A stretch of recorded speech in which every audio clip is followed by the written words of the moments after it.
வணக்கம் நண்பா. TNEB recruitment செய்திகள். மின் வாரியத்தில் 60,000 காலி பணியிடங்கள் உடனே நிரப்ப அரசுக்கு அழுத்தம். Tamil Nadu electricity board employment federation மாநில செயற்குழு கூட்டம் திருச்சியில் நடைபெற்றது. ஃபெடரேஷன் தலைவர் பாஸ்டின் ராஜ் தலைமை வகித்தார். பொதுச் செயலாளர் சேக்கிலார் சிறப்புரையாற்றினார். கூட்டத்தில் மின்சார வாரியத்தில் காலியாக உள்ள 60,000க்கும் மேற்பட்ட காலி பணியிடங்களை உடனே நிரப்ப வேண்டும்.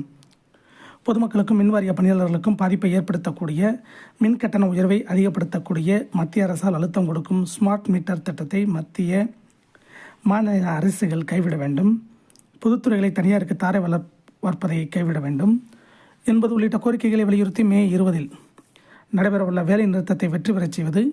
மின்சார பொறியாளர் மற்றும் தொழிலாளர் தேசிய ஒருங்கிணைப்பு குழு சார்பில் வரும் ஜூன் 26 நாடு தழுவிய அளவில் நடைபெறவுள்ள ஒருநாள் வேலை நிறுத்தத்தில் பங்கேற்று வெற்றி பெறச் செய்வது.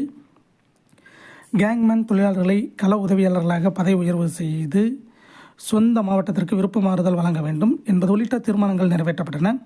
கூட்டத்தில் நிர்வாகிகள் மற்றும் செயற்குழு உறுப்பினர்கள் கலந்து கொண்டனர். மாநில பொருளாளர் பழனி நன்றி கூறினார். இதை போன்ற டிஎன்இபி அப்டேட்டுகளை தெரிந்து கொள்ள நம்ம சேனல் சப்ஸ்கிரைப் பண்ணுங்கள், ஷேர் பண்ணுங்கள். இப்போ நண்பா, நன்றி, வணக்கம்.